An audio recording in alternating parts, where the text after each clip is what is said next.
Os meus bisavós vieram aqui para a região, eles eram da região de São Gabriel, no início do século passado, ali 1900 e pouco, vieram aqui para a região, né, com o espírito de uma nova vida, né, de um novo começo.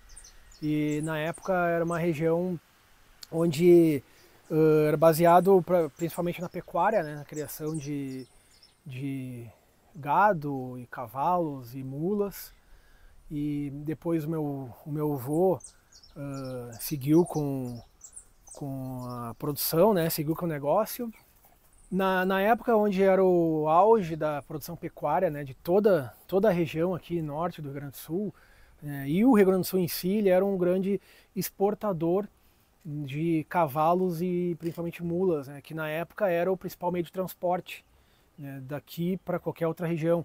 Então, essas mulas e cavalos eram enviadas para São Paulo, levava um mês de tropeada, onde aqueles animais eram utilizados lá na região de São Paulo, principalmente, para desbravar o Brasil. Na década de 70, até então era pecuária, e na década de 70 meu pai já com a profissionalização, né, ele fez agronomia na URGS, né, então ele se formou e voltou aqui para a região, já com a vocação de grãos.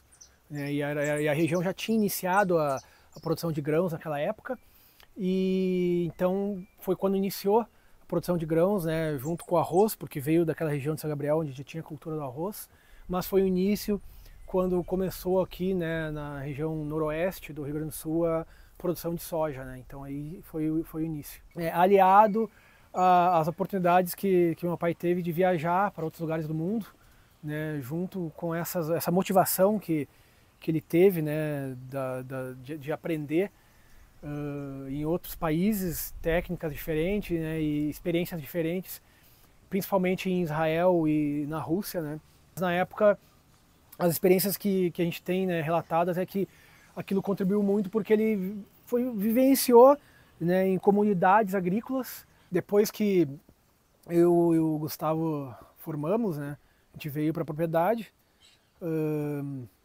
e veio com essa característica, né, que a gente teve de também buscar fontes de experiências e tecnologias e manejos e novidades para continuar melhorando a propriedade. Esses busca, né, por esse conhecimento, então se deu depois de formado, né, entre ali de 2008 para cá. E aí depois vem essa confiança entre as gerações, né? A confiança de que a geração mais antiga vai confiar na geração mais nova, principalmente nas tomadas de decisões, né? E isso aconteceu aqui, né, com as possibilidades que eu e meu irmão tivemos em começar, né, a tomar decisões e escolher manejos, escolher ferramentas que nunca eram usadas antes. As tecnologias, né, as inovações que a gente começou a trazer aqui para a propriedade, né, começaram com o Gustavo. Ele, como ele tinha bastante conhecimento técnico da parte de solos, né, a gente decidiu fazer a nossa própria análise de precisão, né? Então esse foi o início do processo, né? E após isso, a gente também buscou trabalhar voltou com a produção de sementes. Após isso, a semente iniciou então o processo de investimento em irrigação, que foi um grande passo que a gente deu, né, e até hoje, né, de extrema importância, né, para a garantia da produção. A gente nunca teve o hábito de, começou a chover, o que acontece? Quando começa uma chuva, tu tá na lavoura, tu volta para casa. E com a irrigação, né, as primeiras irrigações que a gente fez, ficava na lavoura e observava o sistema funcionando, a irrigação, a água caindo no solo e, para nossa surpresa, né, a água não infiltrando no solo. Foi mais um passo que a gente deu para buscar melhorias e buscar formas de, peraí, o que a gente faz para essa água infiltrar, né?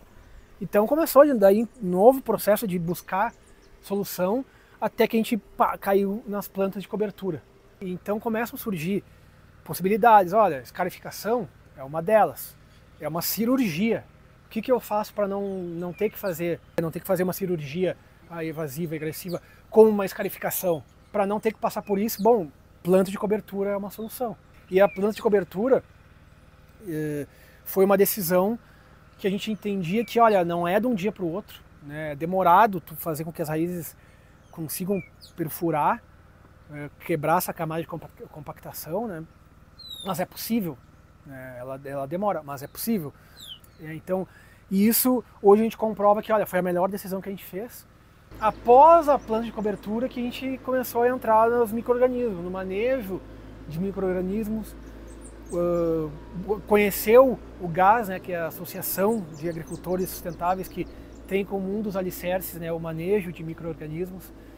Então, uma das últimas tecnologias que a gente implantou dentro dessa linha do tempo, que está fechando todo o ciclo, é o micro-organismo. Por que eu vou dar um treinamento para o meu colaborador se eu vou investir e ele vai embora? E isso a gente veio, né, dessas décadas também com isso, aqui dentro. E a gente mudou esse conceito, essa visão, né, pensando o seguinte: olha, se a gente der um treinamento para essa pessoa, é porque realmente a gente confia nela, ela é uma ótima pessoa, né, e é a partir desse pensamento que tudo mudou, assim.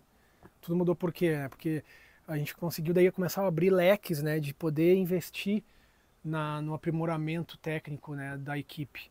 E isso teve um resultado fantástico. E a gente tem uma visão que é o conjunto da obra que vai melhorando o nosso sistema. A gente teve implantação de áreas aí que a gente iniciou com 30 sacos por hectare, e hoje, com o nosso manejo, a gente já está produzindo acima de 50 sacos. Esse ano, como foi um ano atípico, teve bastante áreas quebradas, que chamam, né? Bastante ladeira. E a gente teve muito pouco escorrimento de áreas esse ano, devido à matéria orgânica e à palhada que a gente tinha em cima. Questão de plantio, hoje, a gente notava que o trator esforçava muito, né? Por causa da compactação do solo. A gente trabalha em sistema de sulcador, né? E hoje o trator trabalha bem mais leve, tu sente nas áreas que era mais compactada, ela não está tão compactada agora. Pelo aspecto de planta também, pelo resultado de produção. A gente faz manual, né, a ponto de mão, né, ver se vai ter grumo formando ou não. E aí lá a gente tinha uma sonda de solo, onde às vezes a gente via necessidade visual de irrigar, e não teve, na sonda não indicava o pedido de irrigação no momento, né? Bom, a gente tem várias espécies entre gramínea, leguminosa, né? A gente trabalha hoje com 3 espécies de aveia, trabalha com centeio também, dá uma boa dinâmica de parte de gramínea, né? A gente tem nabo, ervilha e ervilhaca. Aí parte outonal a gente trabalha com trigo morisco, sarraceno, capim-sudão e sorgo, né? Isso a gente tem para nossas coberturas. Trabalha com mix e plantas agregadas, né? Essas específicas a gente multiplica a semente e depois a gente transforma elas num mix para a própria cobertura. Capim-sudão a gente usa logo após a colheita do milho, né? Tenta fazer uma janela ou em questão de cobertura, ou até a primeira geada para fazer o recolhimento da semente, né? O que a gente vai tentar fazer de pré-plantio de soja, a gente fazer nas áreas que a gente for plantar mais tarde, a gente fazer um cultivo para ver se a gente consegue viabilizar a colheita dela depois, né? Tem os períodos de 90 dias, entrar em setembro, outubro, para as áreas que a gente for plantar em final de novembro, início de dezembro a gente está colhendo essas culturas. Nisso aí a gente faz trabalho em cima de cobertura com os nossos biológicos, tanto como isolados como colônia, né, de multiplicação que a gente usa. Alguma coisa a gente faz de adubação sistêmica, né, adubação foliar, já preparando para o próprio cultura de verão. Nisso aí depois a gente faz a seleção do que a gente vai rolar para plantio. Então isso aí tudo vai depender do desenvolvimento da tua cobertura. Tudo isso aí vai agregando e a gente vai selecionando para fazer o manejo anterior ao plantio do verão, né, que seria o milho e a soja. Então a gente ver o que cada espécie vai reciclar para a próxima cultura. A gente usa os nossos biofertilizantes que a gente tem de formulação própria. Aumento da matéria orgânica, aumento de absorção de água, proteção do solo, né, que a gente tem hoje um período maior de plantabilidade, porque tu tem umidade retida no solo, né, e aí a fertilidade também. Posso citar 2 exemplos, né, de manejos, né, utilizando, por exemplo, o baculovírus, tá, que em contraste com o manejo sintético, né, o manejo de inseticida químico, quando eu aplico, eu vou acabar com todas as lagartas, né? O baculovírus, né, é uma ferramenta de controle de lagartas natural, é um bioinseticida, só que ele precisa da lagarta, precisa existir a lagarta para ele se propagar, e a partir desse momento ele vai blindar a lavoura. O segundo exemplo, o manejo de percevejos, né? Hoje existem ferramentas muito potentes, né, de bioinseticidas, que também, em contraste com o manejo de inseticida químico, né, de percevegicidas, o metarrhiza é um fungo que ele precisa do inseto, ele precisa que tenha um pouco de percevejo, o percevejo existente na lavoura, para se multiplicarem, e aí impossibilitar a multiplicação desses percevejos na lavoura. Só que quando a gente aplica inseticidas indiscriminadamente, tu acaba acaba com essas ferramentas biológicas, né?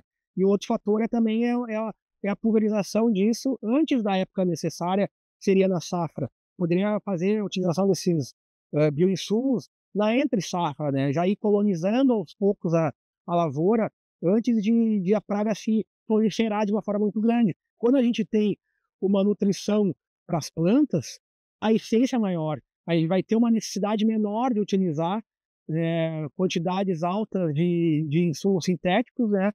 E a gente vai começar também a ver, e a gente está vendo aqui, né, menos incidência de praga e doença. Então, a partir do momento que a gente começou a utilizar insumos biológicos, né, ele já encaixou muito bem, porque a gente já tinha esse conceito, né, já tinha essa filosofia, essa ideia de que, olha, a gente precisa aplicar quando precisa, né, e não ficar aplicando cada tantos dias sem ter necessidade, né, e simplesmente aplicar em calendário, né. A gente precisa ter a consciência de que a gente sempre pode ter as pragas e as doenças presentes na lavoura, no campo, né, no sistema de produção.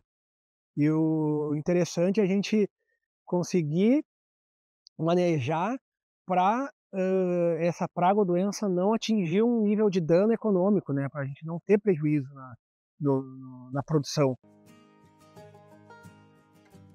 Bioinsumos, né, hoje são umas ferramentas que há pouco tempo foi descoberta, né, por nós. Ele veio de uma forma inesperada por busca de uma solução para a agricultura, uma solução onde a gente não fique dependente de insumos que os onerem, principalmente o custo, que a gente consiga ter mais liberdade de escolha entre os insumos, né? Esse processo aqui ele é um biofertilizante, né? Pode ser feito em qualquer propriedade rural, em qualquer tipo de escala, né? Qualquer tamanho. O processo para a produção desses bioinsumos é muito básico, tá? Como vocês podem ver aqui, são tanques. A gente precisa esses encanamentos aqui, ó, é para transporte de ar, uma bomba que vai de pressão, né?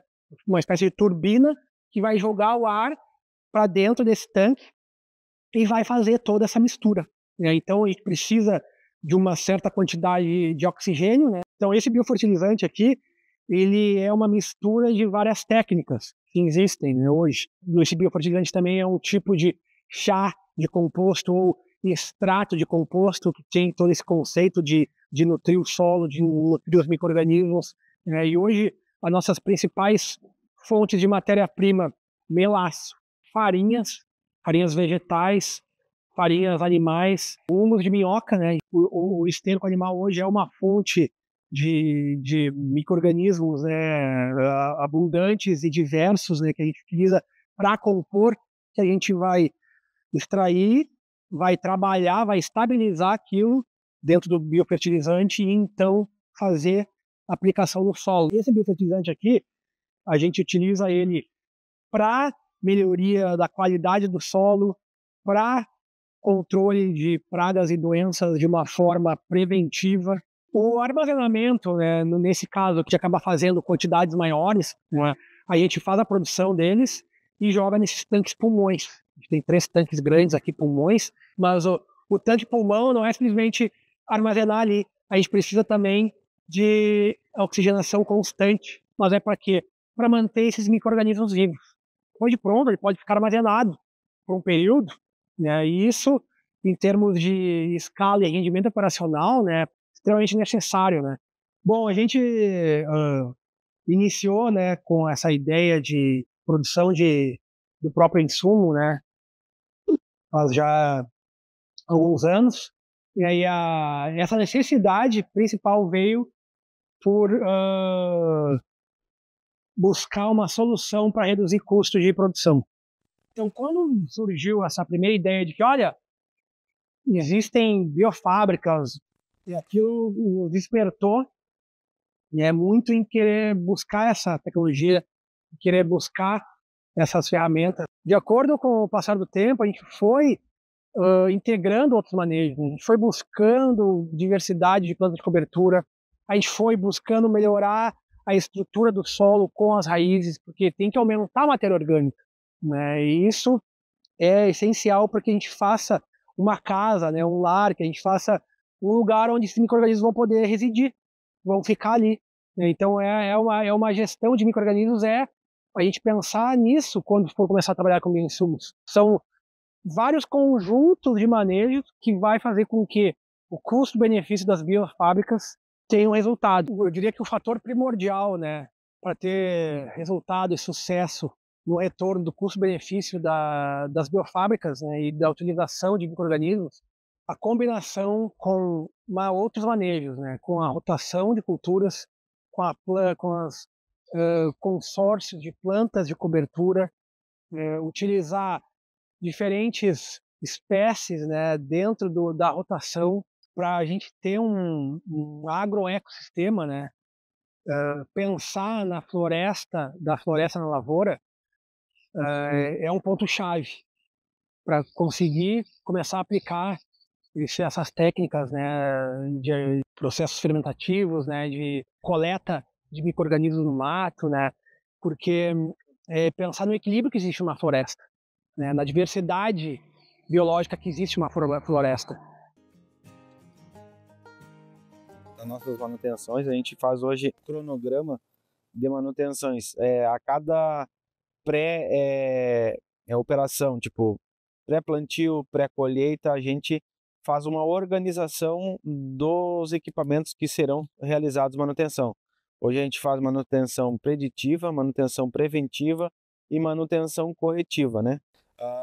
A gente tem também a questão de custo-benefício das máquinas hoje, em questão de manutenção equivalente a de 30% a 40% do valor do equipamento, se estuda a troca ou a viabilidade de uma compra de um novo. Então, cada 250 horas, automaticamente a gente está fazendo troca de óleo, troca de filtros e verificando já uma possível falha de algum sistema, né? A manutenção, quando é corretiva, geralmente acontece algum problema dentro desse intervalo de 250 horas que a gente tiver que fazer, a gente faz, né?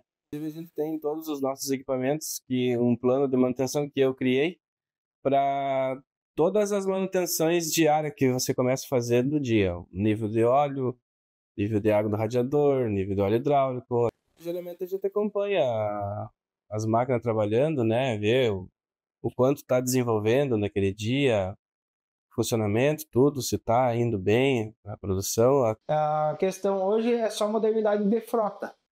A gente não troca equipamento, vamos supor assim, porque ele é antigo, porque ele é velho. A gente vai trocar equipamento para modernizar a frota, ou para melhorar a frota, ou para ter capacidade operacional maior. A empresa avisa bastante questão de não comprar um equipamento específico para aquilo ali, né? Tentar otimizar em outras situações. Hoje a gente tem uma oficina móvel em cima da nossa caminhonete, tem praticamente uma linha completa de cada plantadeira, do modelo da plantadeira em cima, né, que se tiver algum problema em questão de 10, 20 minutos aí a plantadeira volta a rodar. Mesma coisa a gente tem com os tratores. Os tratores são mais antigos um pouco, mas eles estão com as mecânicas tudo em dia. A nossa mecânica a gente faz correção em cima da oficina, no barraco, né, no barracão, para a gente não ter problema na lavoura. Hoje a nossa parte a campo só é feita o acompanhamento e manutenção preventiva ou alguma coisinha corretiva, mas é mínima coisa. O restante a gente faz preventivo no barracão pré-plantio, né? A eficiência econômica e geração de autonomia é criada a partir do momento que existe consciência em ter um ambiente organizado, dando maior eficiência. E principalmente a economia consciente. Um exemplo bem prático é assim, se eu tenho um equipamento que está antigo, está começando a dar problema, mas chega um momento que eu tenho que fazer uma reforma nele e o custo da reforma é mais do que 35% do equipamento novo, bom, aí está na hora então de se planejar para investir no novo.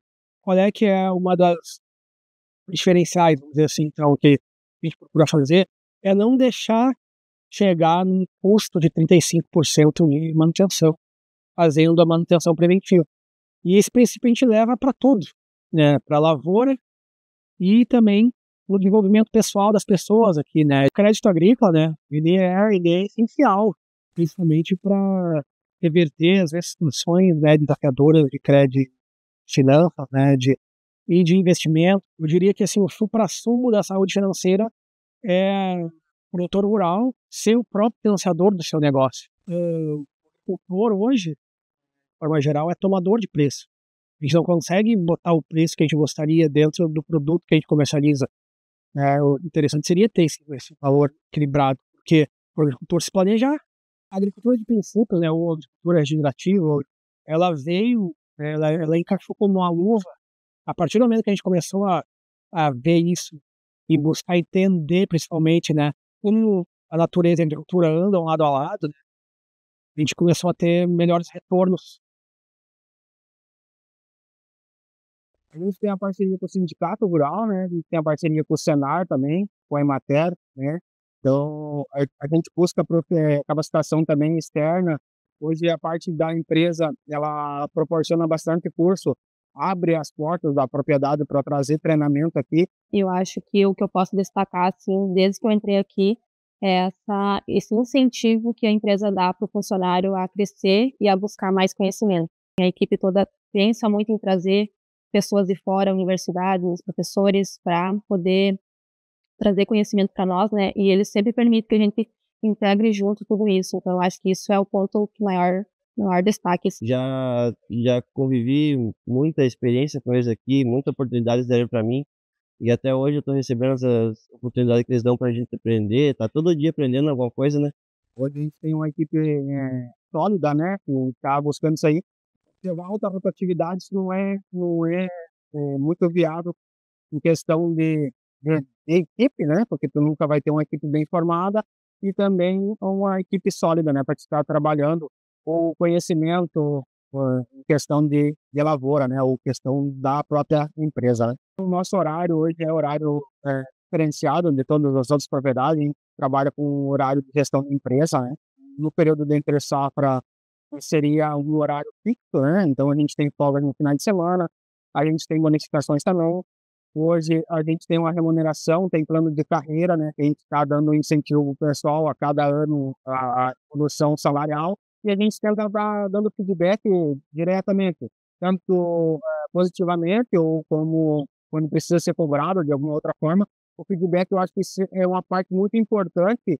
Qualquer decisão dentro da propriedade aqui, que seja em manejo, em qualquer decisão de estrutura, assim, a gente sempre faz reuniões, né? O Marcelo, o São Luís, todo mundo integra junto, pode conversar. Eles são bem fáceis de tu poder ter uma comunicação com eles, né? Para tu pedir uma oportunidade, para você poder querer aprender alguma coisa. Um sonho que você tem, que você deseja aprender, sabe? É fácil de você ter uma comunicação com eles e eles aceitam a tua opinião bem tranquila. A gente tem também até uma comunidade, né? São famílias que residem aqui junto, né? Eu resido aqui também. A gente começou a pensar, no início a gente começou a pegar as ideias e aplicar, mas não dava muito certo. né? E aí a gente foi tentar entender o porquê que não dava certo, né? Principalmente por causa da mentalidade cultural, né? De como as pessoas pensam determinadas mudanças. E aí que a gente percebeu que, olha, temos que voltar uns passos atrás, né? Não adianta a gente querer começar a fazer maneiras diferentes sem a gente mudar nossa mentalidade, de como a gente enxerga o sistema agrícola. E aí que começou, então, uma nova etapa, né? De treinamentos coletivos, né? De conscientização do grupo, né? E para depois começar a fazer os manejos, né? Foi tentando compor, pegando um pouco de que a gente considerava interessante e positivo, né? De cada profissional, de cada autor, e foi colocando em prática, foi tentando aplicar isso aos poucos, né? E sempre junto com o Darcy, né? Junto com o meu irmão, o Gustavo, junto com meu pai, né? E nunca fiz nada assim, não, vou fazer sozinho aqui. Não, a gente sempre tem que fazer em conjunto. E aí aos poucos, a gente foi trazendo profissionais aqui para o auditório, e que teve a possibilidade de difundir mais conhecimento, tanto para nós aqui, como para outros agricultores também que estavam com o anseio de fazer uma agricultura melhor, né? Fazer uma agricultura mais eficiente, buscar novas ferramentas para melhorar a produtividade, né? Para reduzir custo.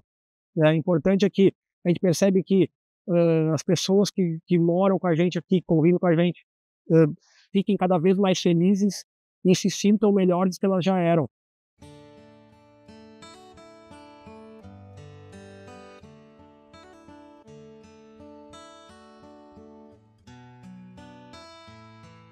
Eu também gostaria de expressar aqui a minha gratidão pelo grupo associado de agricultores sustentáveis, né, que também estão dentro dessa missão, né, de tentar fazer uma agricultura melhor, mais sustentável, né, mais limpa, mais lucrativa, mais amigável, né, e mais divertida. Essas mudanças, elas começam pela dor. Bom, é a dor de tentar fazer algo melhor, fazer algo diferente, fazer algo com menor custo de produção, fazer algo que vai trazer mais qualidade de vida para as pessoas ao nosso entorno, a gente vai trabalhar com insumos mais limpos, né, menos agressivos à saúde humana, que normalmente as mudanças vêm pelos problemas, pelos desafios. E aí quando a gente começa a enfrentar a gente opta, né, por tomar, né, uma decisão e que não, eu quero fazer diferente, eu preciso. E sair da zona de conforto, que é quebrar paradigma. E quebrar paradigma é deixar de ter certos preconceitos, né, e buscar ferramentas que vão poder te proporcionar funcionalidades, né, dentro do sistema que vão te trazer resultados. A gente, a partir do momento que está trabalhando com novos manejos, né, mais benéficos, né, mais saudáveis, né, mais naturais, a gente consequentemente tem produtos finais, né, muito mais saudáveis, né, com muita mais densidade nutricional. E aí que está o ponto-chave, né, de como é que a gente consegue levar até a sociedade isso. Né? A partir do momento que esse sistema, né, e essas práticas forem valorizadas e até mesmo certificadas. Quando chegar nesse entendimento, nesse nível, né, a gente vai conseguir ser mais percebidos. Né? Os sistemas, né, os agricultores que estão fazendo essas práticas forem mais reconhecidos. E é esse elo da cadeia que a gente entende que a sociedade pode se beneficiar quando ela conseguir saber que produto que é aquele, como aquele produto foi feito. Outros pontos que a gente pode levar, já falando na parte social, né, é também essa preocupação também com a comunidade. Né? Independente do tipo de sistema agrícola que a gente emprega, né, a gente sempre buscou esse emprego, né, de retornar à sociedade, de retornar à comunidade, né? E quando a gente começa, a partir do momento que a gente alia isso com essa agricultura, né, consegue ter uma criação de valor dentro da cadeia, né, dos princípios agrícolas, né, junto com a sociedade muito maior. Né? Agora o desafio justamente é como fazer com que a sociedade reconheça isso e entenda que, olha, a agricultura ela pode ser muito mais do que ela é. A agricultura ela pode ter um impacto muito maior, não só na comunidade local, né, mas em termos mundiais, né, fazendo com que o Brasil se torne um país que tenha uma agricultura alicerçada, né, em princípios de produção limpa, né, de princípios agroecológicos, dentro de vários critérios de medidas, né, tanto da qualidade do alimento, quanto na diminuição de químicos, né, na agregação de valores bionutricionais para as plantas, para os animais, para os vegetais, né? Então é uma forma que a gente tem que se refletir e se perguntar e também buscar ideias, né, de como mensurar isso para isso ser visível, né, na sociedade como um todo.